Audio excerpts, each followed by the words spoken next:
Bismillahirrahmanirrahim. Alhamdulillahirabbil alamin. Wassalatu wassalamu ala Rasulillah wa ala alihi wa ashabihi ajmain. A'udzu billahi minasy syaithanir rajim. Bismillahirrahmanirrahim. Faqultu astaghfiru rabbakum innahu kana ghaffara yursilis samaa 'alaikum midrara wa yumdidkum bi amwalin wa banina wa yaj'al lakum jannatin wa yaj'al lakum anhara. Surat Nuh, surat yang ke-71, ayat ke-10 sampai ayat yang ke-12. Faqultu, kata Nabi Nuh, aku berkata, istaghfiru rabbakum, meminta ampunlah kamu semuanya kepada Rabb, kepada Tuhan kamu. Innahu kana ghaffara, karena sesungguhnya Tuhan kamu itu Ghaffara, adalah Maha Pengampun. Yursilis samaa 'alaikum midrara, Dia Tuhan kamu itu yursil, akan mengirim atau akan menurunkan hujan yang lebat dari langit kepadamu, dan Dia akan memperbanyak harta dan anak-anakmu, dan menjadikan kebun-kebun untukmu, dan juga sungai-sungai yang mengalir untukmu semua. Ayat yang kita baca sabantaku pernah dijadikan sebagai jawaban oleh Imam Al-Hasan Al-Basri, ulama besar di zaman tabi'in. Al-Hasan Al-Basri itu lahir di Madinah di tahun ke-21 Hijriah.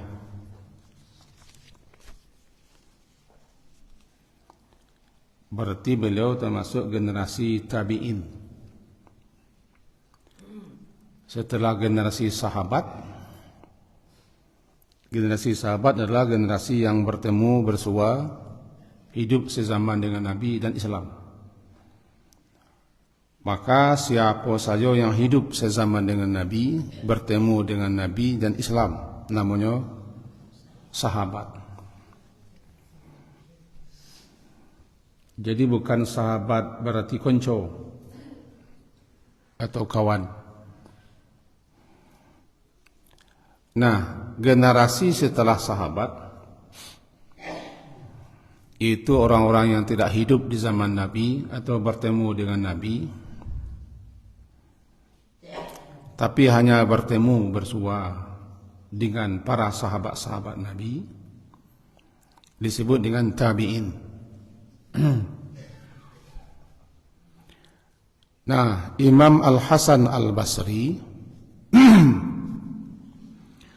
karena beliau lahir di tahun 21 Hijriah, itu 649 Masehi. Tentu beliau tidak ketemu dengan Nabi.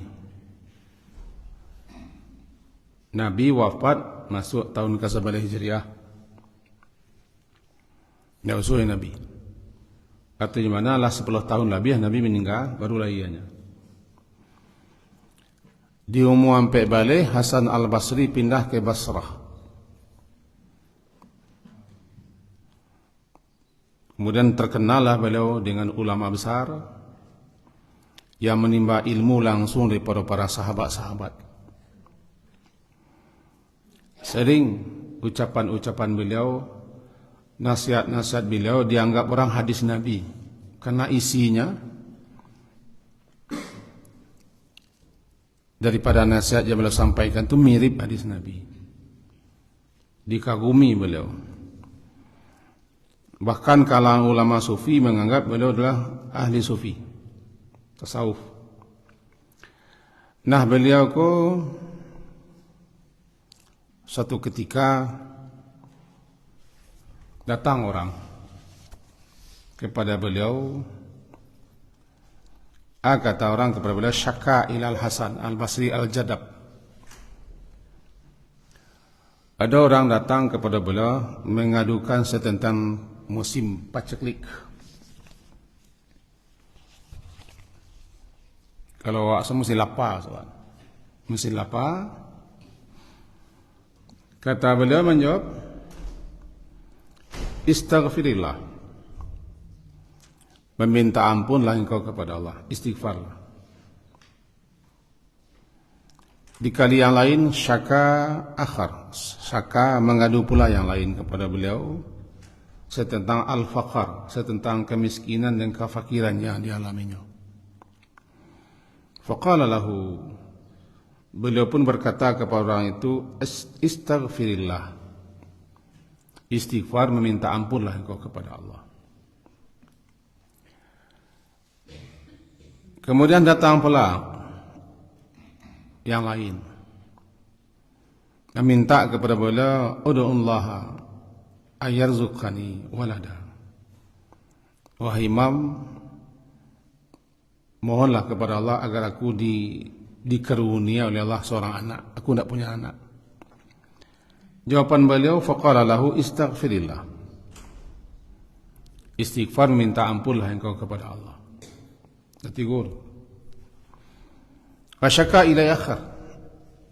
Di suatu saat bertanya pula orang kepada beliau tentang Jafafa Bustani. Kebunnya tidak menjadi-jadi, paraknya tidak masih. Kata beliau menjawab, faqala lahu istaghfirillah. Minta ampunlah, istighfarlah engkau kepada Allah. Nampak temu mengadu tentang paceklik. Yang kedua mengadu tentang kefakiran. Yang ketiga mengadu ndak beranak-anak. Yang keempat mengadu tentang kebun parak ndak menjadi.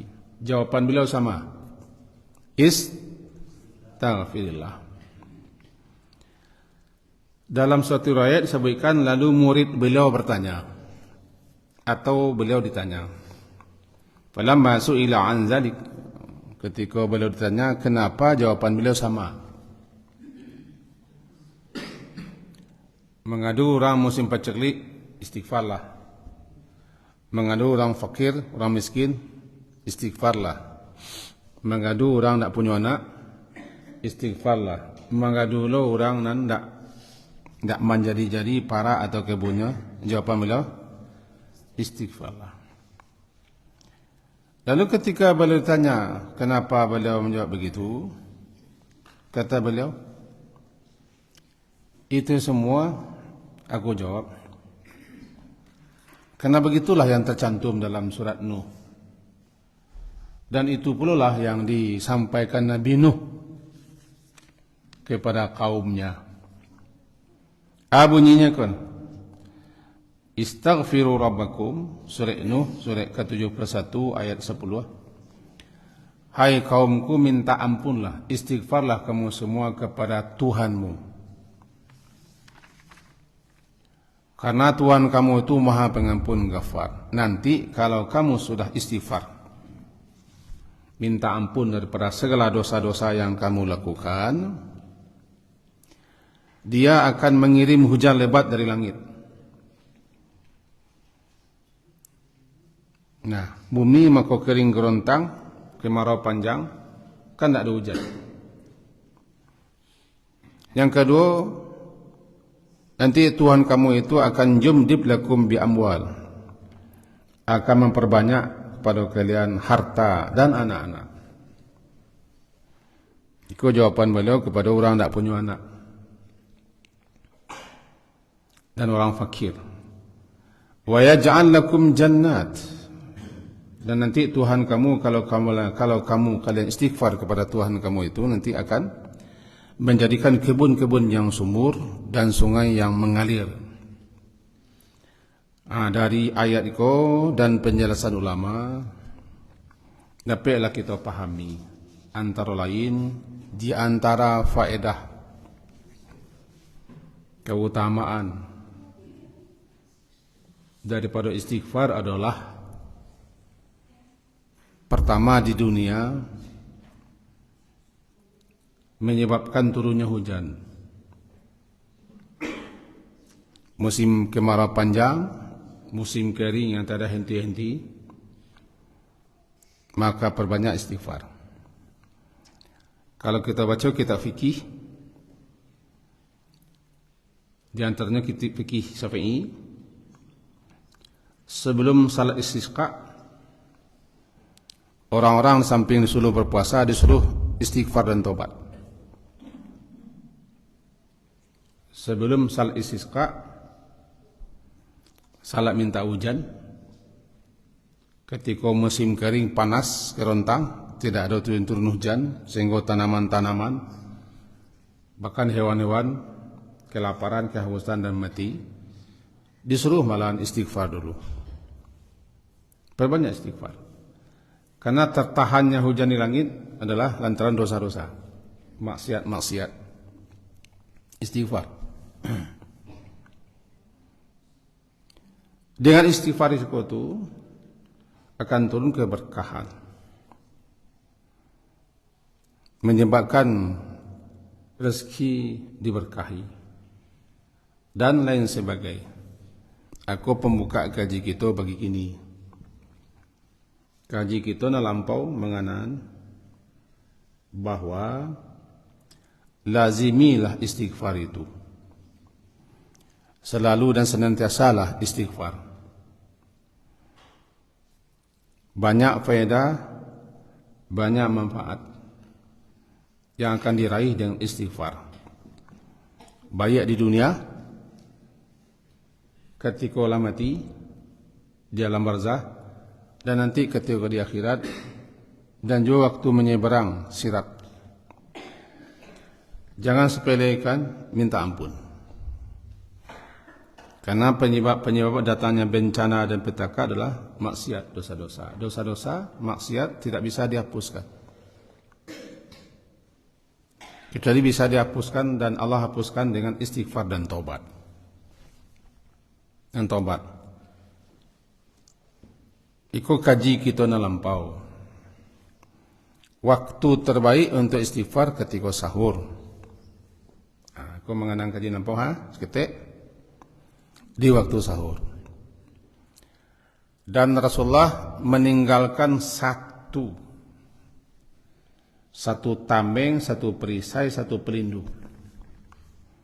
Setelah beliau meninggal, wafat, boleh tinggalkan satu penangkal azab, satu benteng perisai yang dapat melindungi kita, memelihara kita daripada azab petaka bencana, yaitu istighfar.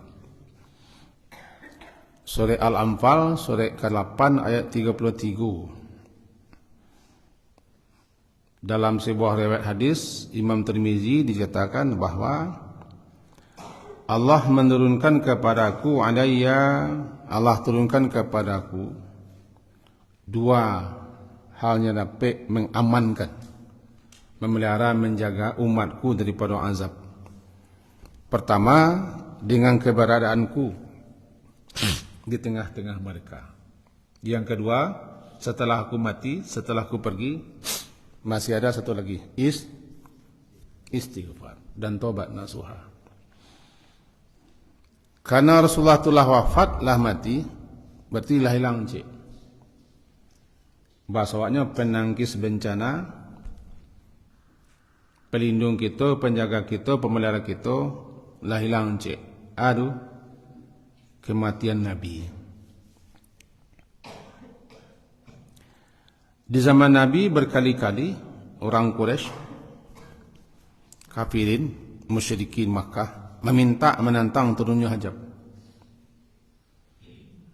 Ini kalau dibaca nanti sore Al-Anfal surat ke-8 ayat 33 begitu bunyinya. Berkali-kali mereka menantang untuk diturunkan azab kepada Nabi. Antara lain bunyinya, ya Allah, ayat 32 surah Al-Anfal, Allahumma in kana hadha huwal haqq. Ya Allah, jika memang Al-Quran atau Muhammad ini benar diturunkan daripadamu dan diutus Muhammad itu kepada kami, jika benar, amtir alaina hijaratan minas sama.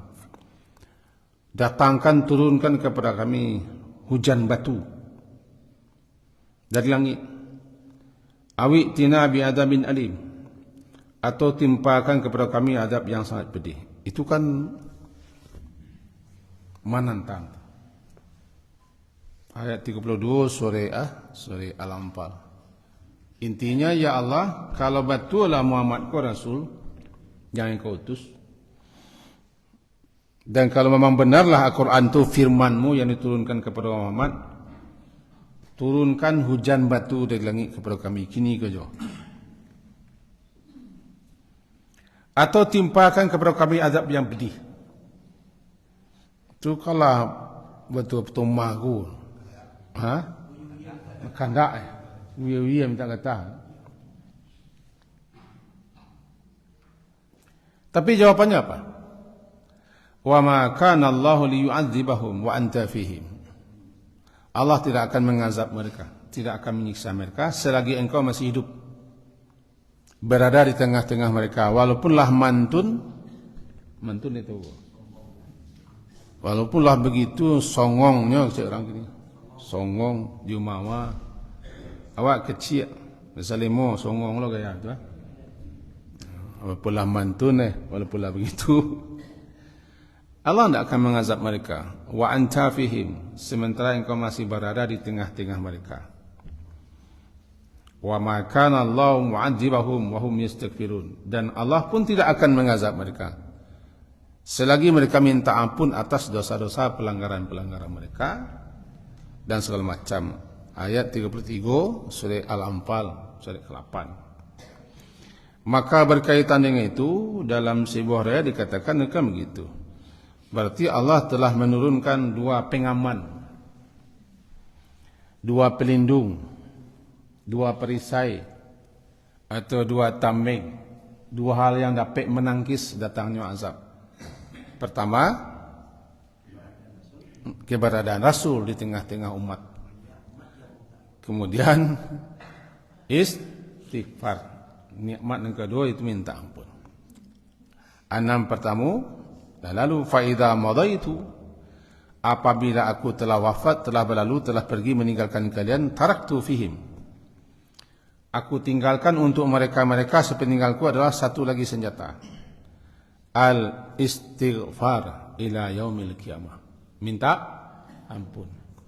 Maka minta ampun itu, istighfar itu satu-satunya cara yang harus dilakukan oleh para pendosa, orang-orang pelaku maksiat,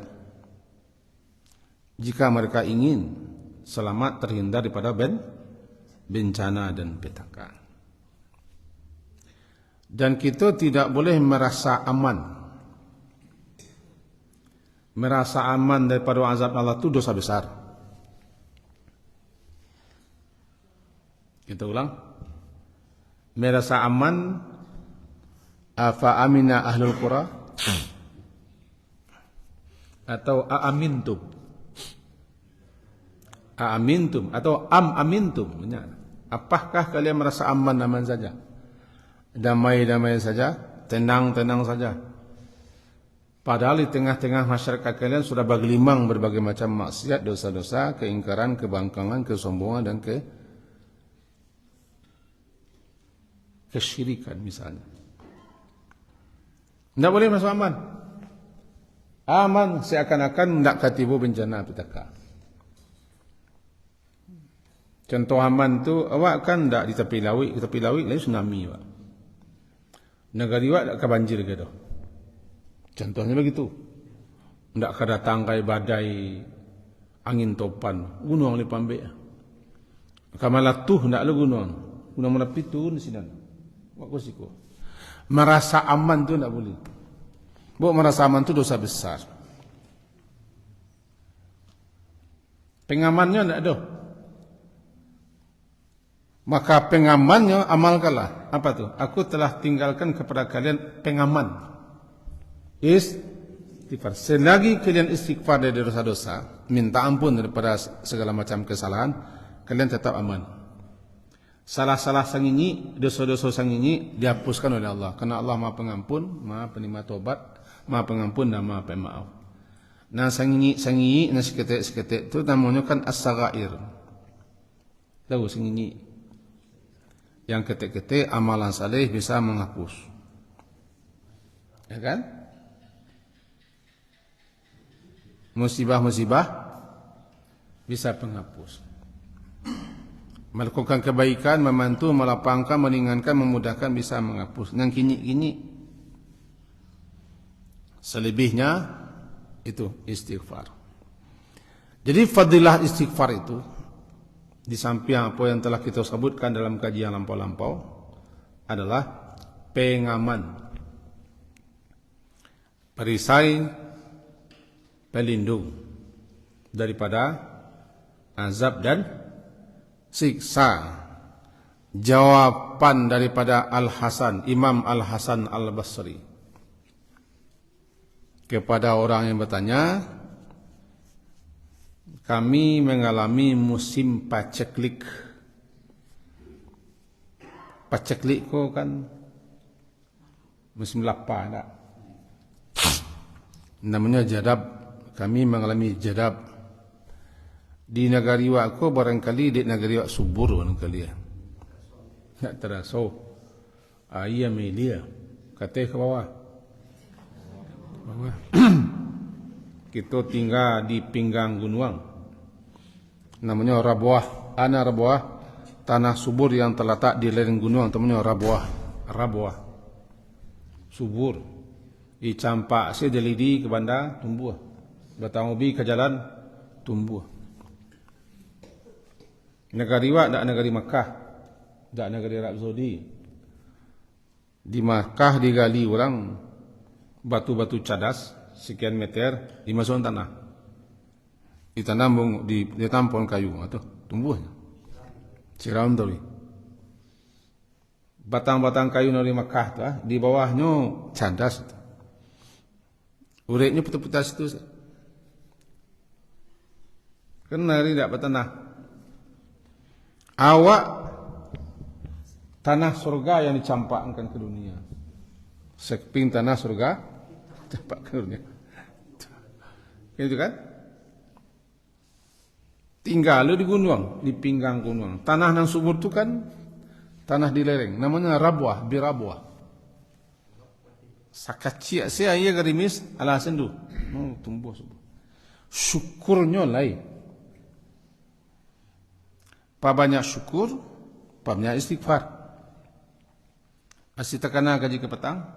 Imam Hasan Al-Basri ko juga. Beliau mau pahurang mangke barang, tukang pikul.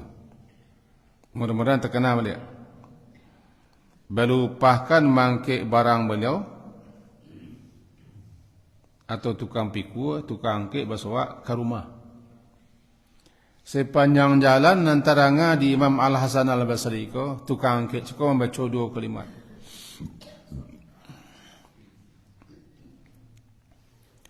Alhamdulillah, astaghfirullah. Alhamdulillah, astaghfirullah. Itu dibaca. Setelah sampai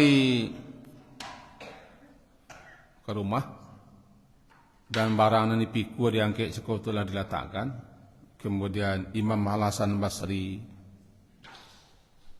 memberikan upah. Aduh cik nak kamu tanyuan ke cik Imam Hasan al-Basri kepada tukang kek. Aduh. Taranga damu caku. Saja engkau mangkek barang sampai tiba. Tak henti-hentinya engkau mengucapkan dua. Aduh. Alhamdulillah. Astaghfirullah. Alhamdulillah. Kata tukang kek juga menjawab, hidup ambo ko di antara dua. Yang pertama, nikmat Allah yang selalu Allah anugerahkan kepada ambo. Maka ambo bersyukur. Itu mengkotari menerima baca Alhamdulillah. Yang kedua, dosa-dosa ambo, kesalahan ambo, kehilapan ambo, maksiat ambo pun tidak anti-antinya loh. Sebagaimana nikmat dan anti-antinya turun, maksiat banyak melakukan. Sehingga ambo beristighfar.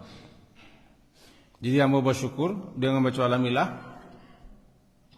istighfar untuk minta ampun. Itu saya membaca saja.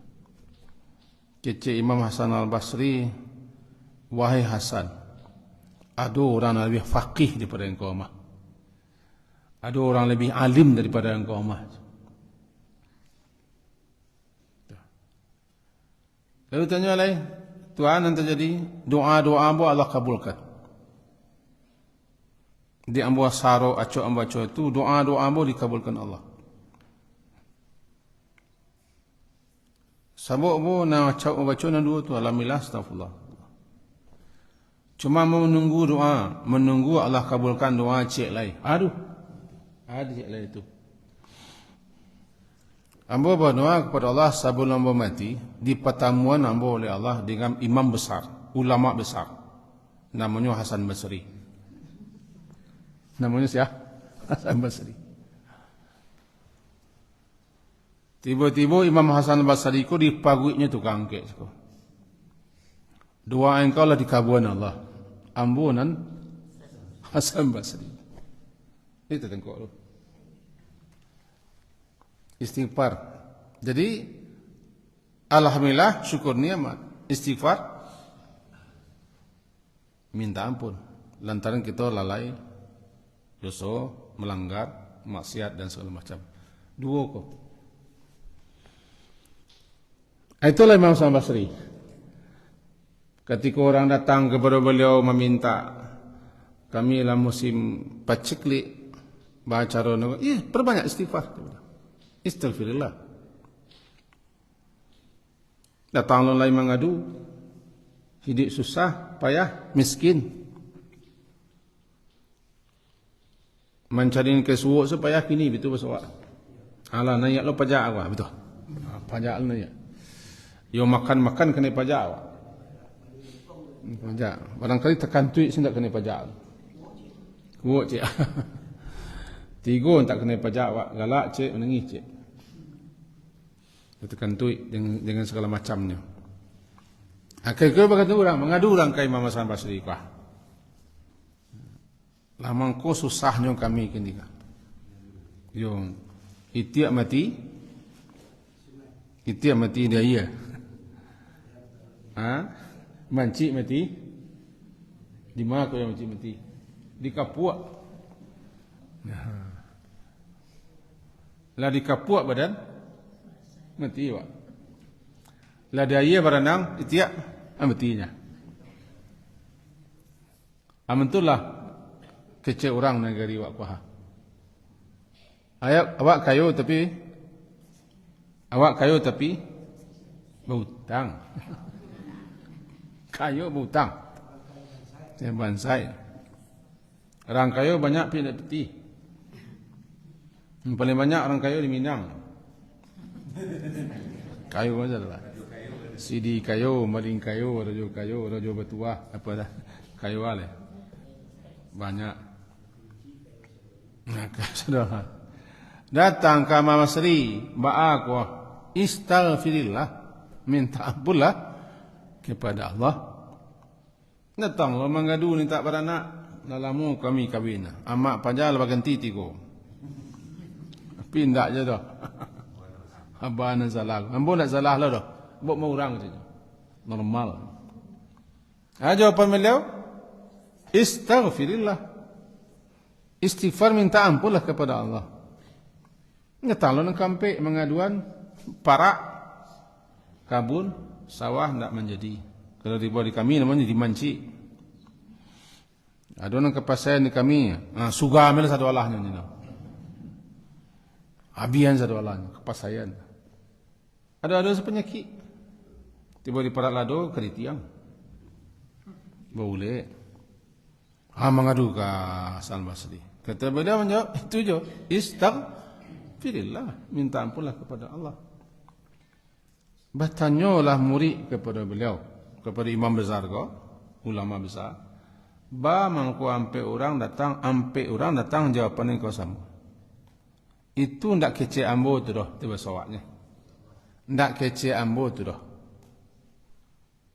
Itu kece Nabi Nuh yang direkam dalam Al-Quran, dicantumkan dalam surah Nuh. Beliau bacalah surah Nuh cakap. Faqultu astaghfiru rabbakum innahu kana ghaffara sampai ke bawah. Itu fadilah istighfar di dunia. Di dunia selamat, terhindar, terbebas daripada azab Allah, dan dapat kita meraih berbagai macam nikmat keberkahan hidup. Begitulah indal mauti, ketika seseorang mati. Ketika seseorang mati dan ketikalah diletakkan mayat di lahat, lalu ladimun, kecil Rasulullah, istaghfiru li akhikum.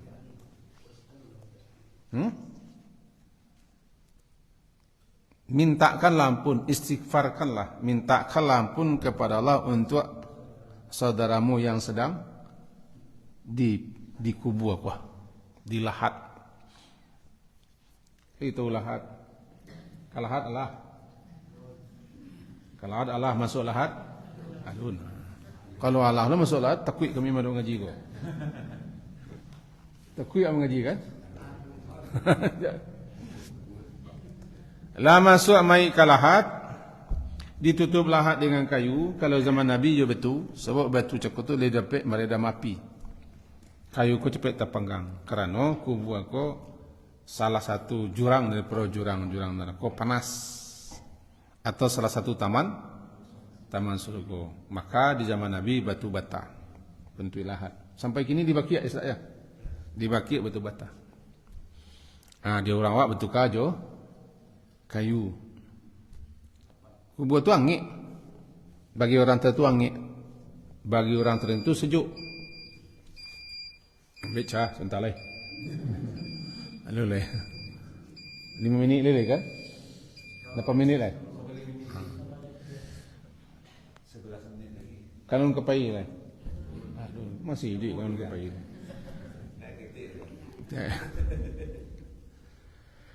Tutup lahat ditimbun, Rasulullah duduk di tepi pusara.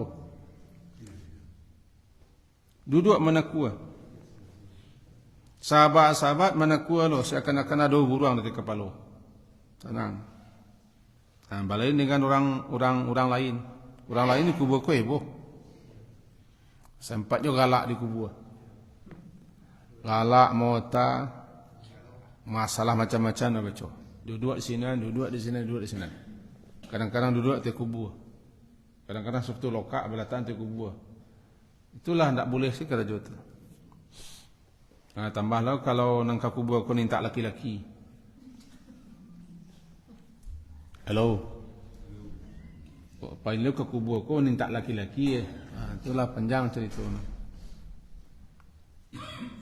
Setelah itu Nabi katakan, ketika selesai ditimbun, istaghfiru li akhikum.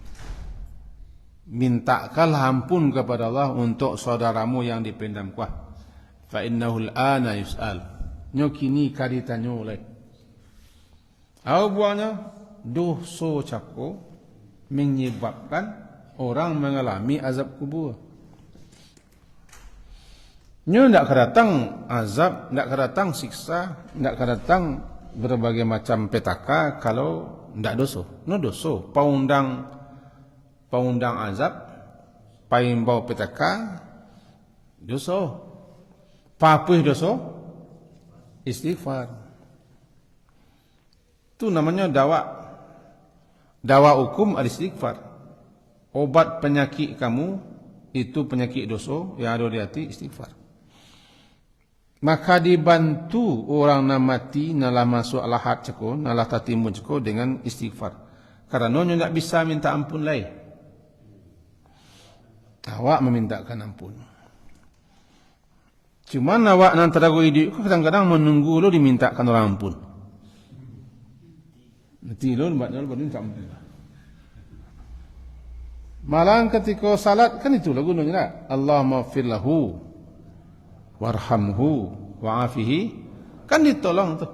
Tujuan salat jenazah ko kata Syekh Al-Bayumi dalam kitab Fiqhul Janaiz, tujuan salat jenazah untuk mendoa. Jadi khusus mendoakan agarnya diampunkan Allah. Al-Fatihah pengantar. Al-Fatihah di takbir pertama pengantar. Salawat di takbir kedua adalah sayapnya untuk mengantarkan doa ketiga. Baru tiba di takbir ketiga doa. Fokus doa di takbir ketiga. Akhlisu, ikhlaskan, betul-betul minta kepada Allah. Tujuannya berdoa.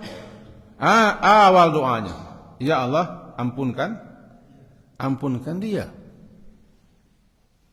Karena sangat bermanfaat, membantu menolong orang-orang yang dikubur, mayit yang dikubur, kalau kita mintakan ampun kepada Allah. Bahkan bisa menyelamatkannya.